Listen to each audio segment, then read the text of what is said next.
छत्तीसगढ़ी गाने देखने के लिए हमारे YouTube चैनल को सब्सक्राइब करें और नए अपडेट्स जानने के लिए बेल आइकन के बटन को क्लिक करें।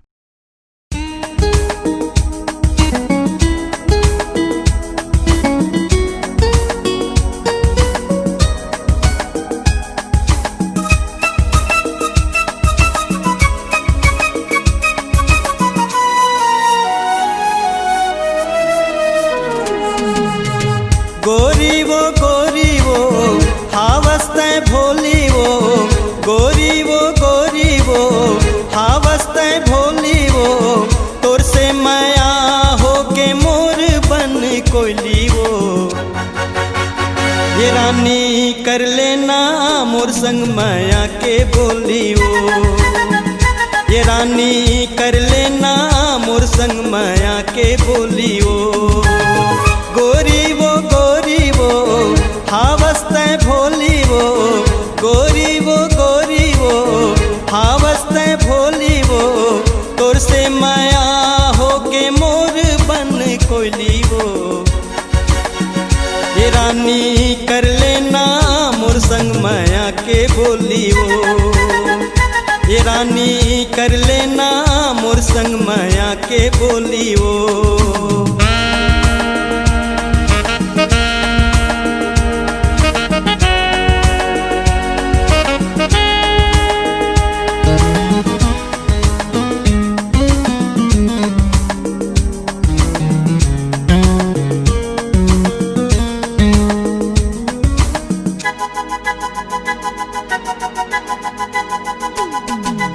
जब ले देखे हो मैं हाँ तोला हो के मैं दीवाना हो जब ले देखे हो मैं हाँ तोला हो के मैं दीवाना हो सपना मखेरी बेरी तो हावे आना जाना हो सपना मखेरी बेरी तो हावे आना जाना हो आई लव यू कह दे मोला आई लव यू कह दे मोला बताना कब लाओ तोर घर में है डोली वो ये रानी कर लेना मोर संग माया के बोली वो ये रानी कर लेना मोर संग माया के बोली वो गोरी वो हावस्ते भोली वो गोरी वो हावस्ते भोली वो तोर से माया हो के मोर बन कोयली वो ये रानी कर लेना मोर संग माया के बोली वो ये रानी कर लेना मोर संग माया के बोली वो।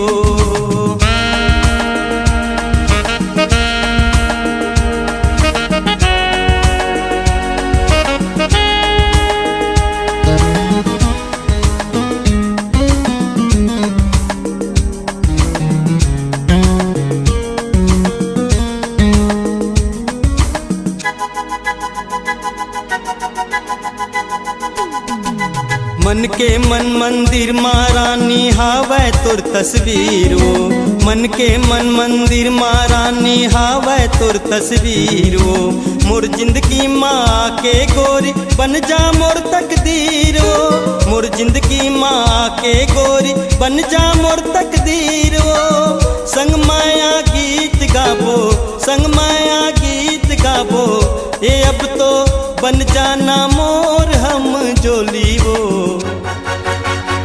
ये रानी कर लेना मोर संग माया के बोली वो ये रानी कर लेना मोर संग माया के बोली वो गोरी वो हावस्ते भोली वो गोरी वो हावस्ते भोली वो तोर से माया हो के मोर बन कोयली वो ये रानी कर लेना मोर संग माया के बोली वो ये रानी कर लेना मोर संग माया के बोली वो।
तोर संग माया के बोली रे।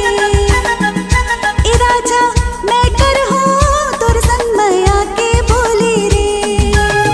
गोरी वो हावस्ते भोली वो, गोरी वो हावस्ते भोली वो, तोर से माया हो के मोर बन कोयली वो। ये रानी कर लेना मोर संग माया के बोली वो। ये रानी कर लेना मोर संग माया के बोली वो। ए राजा मैं कर हो तोर संग माया के बोली रे। ये रानी कर लेना मोर संग माया के बोली वो। ए राजा मैं कर हो तोर संग माया के बोली रे। ये रानी कर लेना मोर संग माया के बोली वो। आपकी आवाज ही आपकी पहचान है। यदि आप अपनी आवाज को एक नया आयाम देना चाहते हैं तो चले आइए मल्टी ट्रैक डिजिटल रिकॉर्डिंग के लिए AVM audio video studio Khamtarai Raipur. Mobile number 9301523929 और 7869646 यदि आप नए एवं पुराने गीत सुनना चाहते हैं तो avmgana.com में जाकर गाना फ्री डाउनलोड करें और YouTube चैनल में AVM गाना और KK कैसेट्स को सब्सक्राइब करें।